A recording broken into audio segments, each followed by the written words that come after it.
যে যেখান থেকে আজকে লাইভটি দেখবেন সবাইকে স্বাগত জানাচ্ছি। আপনারা জানেন পৃথিবীর বিভিন্ন দেশে দেশে প্রতিটা দেশেই কিন্তু ব্যবসা বাণিজ্য রয়েছে। মানুষ ব্যবসা বাণিজ্য করে, চাকরি বাকরি করে, বিভিন্নভাবে মানুষ তার জীবিকা নির্বাহ করার জন্য চেষ্টা করে। তো এর মধ্যে অনেক ধরনের ব্যবসা রয়েছে, বিজনেস রয়েছে। সেই বিজনেস কিন্তু অনেক সময় লাভজনক হয়, অনেক সময় লসের কারণ হয়ে ওঠে। সব ব্যবসায় কিন্তু লাভ করা যায় না, আবার সব ব্যবসায় কিন্তু লসও হয় না। তো পৃথিবীতে যত ব্যবসা রয়েছে সব ব্যবসার মধ্যে বিশেষ করে বাংলাদেশ এবং ভারত, এই উপমহাদেশের যে কয়টি দেশ আছে, পাকিস্তান, তারপর ভারত, বাংলাদেশ, এই সমস্ত দেশগুলোতে সবচেয়ে লাভজনক দুইটি ব্যবসা আছে, যে দুইটি ব্যবসাতে আপনার কোনো লস নেই। আপনি যে কোনো ব্যবসা করেন সেই ব্যবসাতে কিন্তু লাভ হতে পারে। মাছের ব্যবসা করেন, তরকারির ব্যবসা করেন, আপনি যে কোনো ব্যবসা করেন, যে ধরনের পণ্য কোনো সময় পচে না, পচনশীল না, সে ধরনের সেখানেও কিন্তু লস হয়। অনেক সময় বাকিতে বিক্রি করতে হয়, চুরি ডাকাতি হয়, বিভিন্নভাবে কিন্তু লস হয়। কিন্তু একমাত্র দুইটি ব্যবসা, যে দুইটি ব্যবসাতে আপনার কখনো লস হবে না, কোনো লস নেই, সে দুইটি ব্যবসার একটি ব্যবসা হচ্ছে একটি হচ্ছে পীর, প্রচলিত যে পীরতান্ত্রিক, পীর পূজা, পীরের যে ব্যবসা, পীর আমাদের বাংলাদেশে, ভারতে, এই সমস্ত দেশে যেটাকে বলে পীর দরবার, বিভিন্ন দরবার শরীফ রয়েছে। আজমিরি দরবার শরীফ রয়েছে, আমাদের চরমনায় আছে, তারপরে আটরশি আছে, হ্যাঁ, দেওয়ানবাগ আছে, কুতুববাগ আছে, হ্যাঁ, এইরকম যে দরবার শরীফ, পীরের যে দরবার আছে বা পীর, প্রচলিত পীর ও মুরিদির যে ব্যবসা, উরুস মাজার, এই ধরনের যে ব্যবসা, এই ব্যবসাতে কোনো লাভ মানে কোনো লস নেই। এটা হচ্ছে গ্যারান্টিযুক্ত একটি লাভজনক ব্যবসা, যে ব্যবসাতে কোনো লস নেই। তো এই যে ব্যবসাটা, এই ব্যবসাটা আসুন পীর রাজনীতি, প্রচলিত রাজনীতি সম্পর্কে বলার আগে পীর সম্পর্কে বলি। পীর শব্দটি কোরআন এবং হাদিসের কোথাও নেই, এটা আরবি ভাষার কোনো শব্দ না। এই পীর শব্দটা কিন্তু আরবি না। আপনি কোরআন এবং হাদিস যত পড়বেন, সে কোরআন এবং হাদিসের কোথাও পীর শব্দ পাবেন না। আপনি আরবি ভাষায় পাবেন, কোরআন শরীফ পড়তে গেলে আপনি পাবেন যে আপনি পাবেন যে আউলিয়া, ইন্নী জাইলুন ফিল আরদি ওয়ালাকাদ বাআসনা ফি কুল্লি উম্মাতির রাসূল আনি আবুদুল্লাহ ওয়াজতানিবুত তাগুত। হ্যাঁ, যে আউলিয়ার ব্যাপারে আল্লাহ তাআলা কোরআন শরীফের বিভিন্ন আয়াতে আউলিয়া বলেছেন, আরবি শব্দটা। ইত্তাবিউ মা উনজিলা ইলাইকুম মির রাব্বিকুম ওয়ালা তাত্তাবিউ মিন দুনিহি আউলিয়া, ওয়ালা তাত্তাবিউ মিন দুনিহি আউলিয়া। এখানে আউলিয়া শব্দ কোরআনের আয়াত দ্বারা আউলিয়া বোঝানো হয়েছে। তো এই যে আউলিয়া শব্দটা থেকে তারা পীর শব্দটা তাহলে কোন ভাষার শব্দ? এটা হচ্ছে একটা ফার্সি ভাষার শব্দ। আপনাদের হাতে যাদের মোবাইল আছে, আপনারা মোবাইলের গুগল অপশনে গিয়ে যদি আপনারা লেখেন পীর শব্দের অর্থ কী, তাহলে খুব সহজেই, আপনি আমার কথা বিশ্বাস করার প্রয়োজন নেই, আপনি খুব সহজেই পেয়ে যাবেন পীর শব্দটি আসলে ফার্সি ভাষার শব্দ, যে শব্দটির অর্থ হচ্ছে যে পীর শব্দের অর্থ হচ্ছে যে আল্লাহকে পাইতে সহযোগিতা করে, মানে যিনি আল্লাহকে পাইয়ে দিবেন, মানে আল্লাহকে আপনি সৃষ্টিকর্তাকে খুশি করতে চান, ভগবানকে খুশি করতে চান, আল্লাহকে, আমরা মুসলমানরা আল্লাহকে পেতে চাই, খুশি করতে চাই, যিনি আল্লাহকে পাইয়ে দিবেন তিনি হচ্ছেন পীর। হ্যাঁ, যিনি সৃষ্টিকর্তাকে পাইয়ে দিবেন আপনাকে, তিনি হচ্ছেন পীর। এটা হচ্ছে ফার্সি ভাষার একটি শব্দ, ফার্সি শব্দ। আর এটির আরবিতে আসলে এটার কোনো এরকম কোনো শব্দ নেই। আরবিতে যেটাকে বলা হয়েছে আউলিয়া। এখন এই যে পীর, এই পীর শব্দটি আরবিতে কোথাও নেই। আরবিতে আছে কি খলিফা, খেলাফা। খেলাফত মানে খলিফা, যে খেলাফত, খলিফা, খলিফা কি? যিনি প্রতিনিধি, যিনি দায়িত্বশীল। একটা রাষ্ট্রের যিনি প্রধান থাকেন, সেটা হচ্ছে ইসলামী রাষ্ট্র যদি হয়, তাহলে সেই রাষ্ট্রের যিনি প্রধান, তিনি হচ্ছে রাষ্ট্রের খলিফা।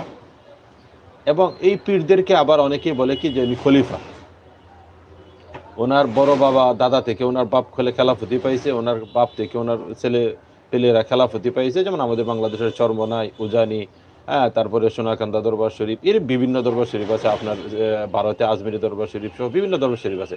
এখানে দাদা, বাবা, ছেলে, নাতি, পুতি, এইভাবে তারা খেলাফতি পায়, কিন্তু এটাও একটা ভুয়া কথা। খলিফা হচ্ছে তিনি, যিনি একজন রাষ্ট্রের প্রধান। যেমন ভারতের যিনি এখন নরেন্দ্র মোদী, তিনি হচ্ছেন ভারতের রাষ্ট্রের খলিফা। আরবি ভাষায় বলে খলিফা, বাংলাতে আমরা বলি রাষ্ট্রের যিনি প্রধানমন্ত্রী অথবা রাষ্ট্রপতি যিনি প্রধান দায়িত্বে থাকেন, হ্যাঁ, সে হচ্ছে রাষ্ট্রের খলিফা। এখন এখন এই যে পীর যারা আছেন আমাদের দেশে, পীররা কি খলিফা? তারা কোন রাষ্ট্রের প্রধান বলেন? এরা কি রাষ্ট্রপ্রধান? এবং এই পীরেরা বায়াত নেন, খলিফা হিসাবে বায়াত নেন, সাধারণ মানুষকে মুরিদ করান যে ইমুক তরিকায়, হিমুক তরিকায়, নকশবন্দিয়া তরিকায়, বা এই তরিকায়, সাবিরিয়া তরিকায়, হ্যাঁ, আপনি এই তরিকায় আপনি আমার কাছে মুরিদ হচ্ছেন, এইরকম তওবা পড়ায়, তোয়ালি বা গামছা ধরে তারপরে মুরিদ করায়, মানে উনি আবার ওনাকে বায়াত দেয়। এখন বায়াত শব্দটি হচ্ছে যিনি রাষ্ট্রের খলিফা তার সাথে সম্পৃক্ত।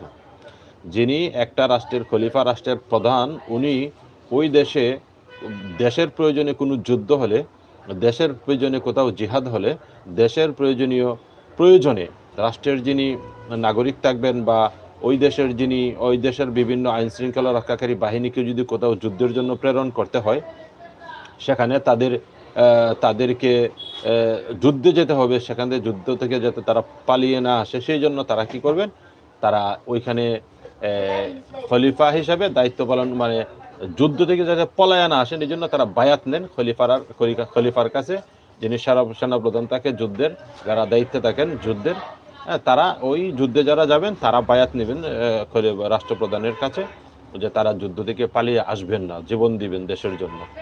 এখানে এই বায়াত নিবে রাষ্ট্রের যিনি প্রধান, রাষ্ট্রের যিনি দায়িত্বপ্রাপ্ত, সে।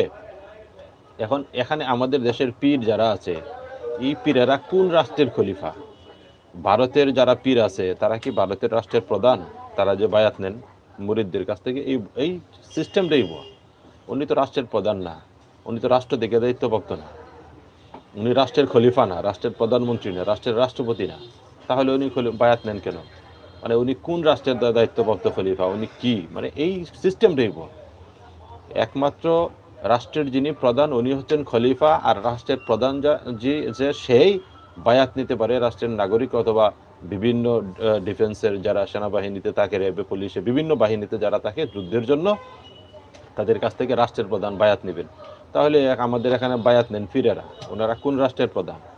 ভারতে কি রাষ্ট্রপ্রধান পীর? আমাদের বাংলাদেশে কি রাষ্ট্রের প্রধান পীর? কোনো পীর কি বাংলাদেশের রাষ্ট্র পরিচালনা করতেছে? রাষ্ট্রের প্রধানমন্ত্রী, রাষ্ট্রের রাষ্ট্রপতি না। তাহলে এই যে তারা বায়াত নিচ্ছেন, পীরেরা যে বায়াত নিচ্ছেন, ভুয়া একটি শব্দ ব্যবহার করে, যেখানে আরবি ভাষা হচ্ছে খলিফা, আর ওনারা ফার্সি ভাষা এনে লাগাই দিচ্ছেন পীর, আর ওই পীর শব্দ লাগাইয়া তারপরে ওনারা কি করতেছেন, বায়াত নিতেছেন। ওনারা খেলাফত প্রতিষ্ঠিত করতেছেন, একজনের পর একজন খলিফার দায়িত্ব পাইতেছেন, দাদা থেকে বাবা থেকে সন্তান থেকে ছেলে থেকে নাতিপুতি, এইভাবে তারা বংশ পরম্পরায় সাধারণ মানুষকে বায়াত দিয়ে সাধারণ মানুষের গরু, ছাগল, উট, দুম্বা, টাকা পয়সা, সোনা দানা সব কিছু তারা কি করতেছেন, বুক করে খাইতেছেন। মানুষকে ভুয়া বায়াত দিয়ে, ভুয়া মুরিদ করে তারা কিন্তু এভাবে কিন্তু লুটপাট চালিয়ে যাচ্ছেন, লুটপাট করে যাচ্ছেন যুগ থেকে যুগান্তরে। তাহলে এই যে সিস্টেমটাই আসলে পীর শব্দটা কোরআন বা হাদিসের আরবি ভাষায় কোথাও নেই।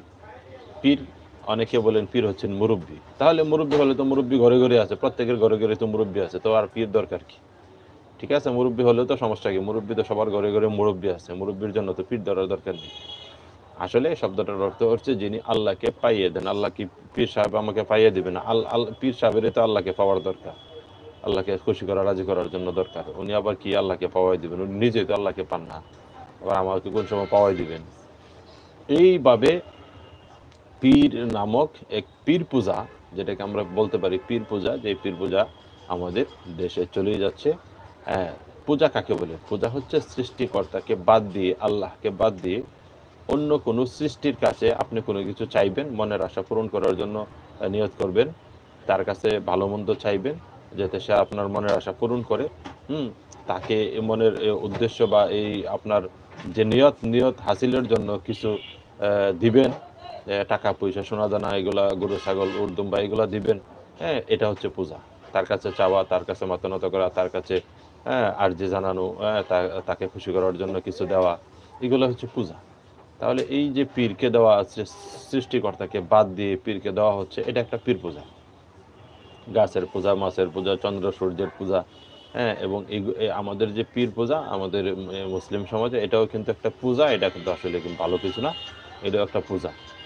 তো এইভাবে প্রচলিত পীর ব্যবসা একটা লাভজনক ব্যবসা। কারণ আপনি আমাদের এখানে থাম্বনেইলে যে পিকচার দেখতে পাচ্ছেন, আমাদের সিলেটের একজন পীর রয়েছেন। উনার বাবাও পীর ছিলেন। হ্যাঁ? উনারাও পীর, উনার ভাইয়েরা তারাও পীর। আমাদের চরমনার পীর সাহেবের বাবাও পীর ছিলেন, দাদাও ছিলেন। উনারা ভাই, ৩ ভাই, উনারাও পীর, উনার ছেলেরাও পীর হবেন। এরকমভাবে চলতেই থাকবে। এবং আমাদের যিনি দেখতে পাচ্ছেন আমাদের আল্লামা দেলোয়ার হোসেন সাঈদী কোরআনের পাখি, তিনি কিন্তু সারসিনা মাদ্রাসা থেকে লেখাপড়া করেছেন। উনি ইচ্ছা করলে কিন্তু পীর হতে পারতেন। কিন্তু পীর হননি। কেন? পীর হওয়ার কোনো সুযোগ নেই। উনি সারা জীবন কালিমার দাওয়াত দিয়েছেন, কোরআনের তাফসির করেছেন, মানুষকে হ্যাঁ, কোরআন হাদিস বুঝিয়েছেন, কিন্তু পীর হন নাই। কারণ পীর হওয়ার কোনো সুযোগ নেই। রাষ্ট্রের তিনিই খলিফা হবেন, ইসলামী রাষ্ট্রের যিনি প্রধান থাকবেন, উনি হচ্ছেন খলিফা। আমাদের ৪ খলিফা ছিলেন, হযরত আবু বকর, হযরত ওসমান রাদিয়াল্লাহু আনহু, হযরত ওমর, হযরত আলী রাদিয়াল্লাহু আনহু, তারা ছিলেন রাষ্ট্রের খলিফা। রাষ্ট্রের প্রধান হিসেবে রাষ্ট্রের খলিফা। আমাদের প্রিয় নবী হযরত মুহাম্মদ সাল্লাল্লাহু আলাইহি সাল্লাম রাষ্ট্রের খলিফা ছিলেন, রাষ্ট্রের প্রধান ছিলেন। খলিফা ছিলেন তারা। এখন দেখা যাচ্ছে আমাদের দেশের পীররা হয়ে যাচ্ছে খলিফা। যেমন সাহেদের হয়ে যাচ্ছে খলিফা। পীরেরা আবার মানুষকে বায়াত দিতেছেন। এই সিস্টেম পীরেরদের বায়াত দেওয়ার কোনো অধিকার নেই। কারণ তারা রাষ্ট্রের প্রধান না। রাষ্ট্রের প্রধান আমিরুল মুমিনিন বা দায়িত্বপ্রাপ্ত প্রধান আমির না, বা রাষ্ট্রের প্রধান কেউ না। তাহলে এই সিস্টেমটাই ভুয়া। এই হলো একটা লাভজনক ব্যবসা। আপনি যদি ভন্ডামি করে পীর হতে পারেন, তাহলে আপনি সারা জীবন আপনি খেতে পারবেন। টাকা পয়সার অভাব পড়বে না। হাজার, হাজার কোটি টাকা আপনার দরবারে আসবে। উট, দুম্বা, এই সেই সবকিছু আসবে আপনার দরবারে। কোনো সমস্যাই হবে না। মানে আপনি কোনো লস নাই। সারা জীবন খাবেন। আপনি, আপনার ছেলে-মেয়ে, আপনার নাতি-পুতি, ১৪ গোষ্ঠী এরকমভাবে ব্যবসা করে দরবার থেকে খাইতে পারবে। কোনো সমস্যা নাই। যদিও সেটি হালাল না। সেটি কিন্তু একটা নাজায়েজ প্রক্রিয়ায় সম্পূর্ণই হারাম। আর আপনি যদি অ্যা প্রচলিত রাজনীতি করেন, এটাও একটা লাভজনক ব্যবসা। কারণ আপনি নেতা হতে গেলে তো টাকা লাগে না। আপনি নেতা হবেন তো পরের টাকা দিয়ে। আপনি চাঁদাবাজি করবেন, মস্তানি করবেন, বিভিন্ন জায়গা থেকে চাঁদা উঠাবেন, বিভিন্ন জায়গা থেকে খুন-খারাপি করবেন, তার লুটপাট করবেন, জনগণ টাকা-পয়সা মারবেন। এই টাকা-পয়সা দিয়ে আপনি মেম্বার হবেন, তারপরে চেয়ারম্যান হবেন, তারপরে আপনি কমিশনার হবেন, তারপরে আপনি মেয়র হবেন, তারপরে আপনি সংসদ সদস্য হবেন। মানে আপনার টাকা-পয়সা এগুলো সবগুলো হচ্ছে জনগণের চুরি করা টাকা। চুরি, বাটপারি, চাউল চুরি, তেল চুরি, হ্যাঁ? ডাল চুরি, এগুলা টাকা-পয়সা মারবেন। মারার পর আপনি বড় নেতা হবেন। তারপরে আপনি হাজার, হাজার কোটি টাকা মারবেন, বিদেশে নিয়ে যাবেন, জনগণের টাকা-পয়সা নিয়ে ঘরবাড়ি বানাবেন। এইভাবে আপনি যদি প্রচলিত রাজনীতি করতে পারেন, প্রচলিত রাজনীতিতে ঢুকতে পারেন, তাহলে এটাও যেমন পীরের মতো, পীর পূজার মতো, এটাও একটা লাভজনক ব্যবসা। আপনি কোটি, কোটি টাকার মালিক হতে পারবেন।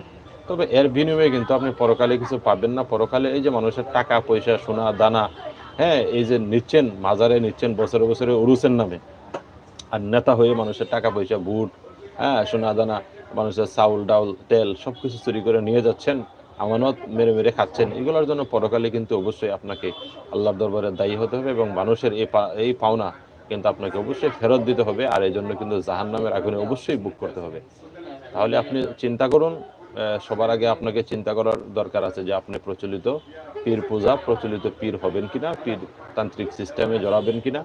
আর প্রচলিত রাজনীতির নেতা হয়ে ইসলামী রাজনীতি বাদ দিয়ে আপনি প্রচলিত রাজনীতির নেতা হয়ে চুরিদারি করে আপনি আপনার দুনিয়া এবং পরকালটা নষ্ট করবেন কিনা।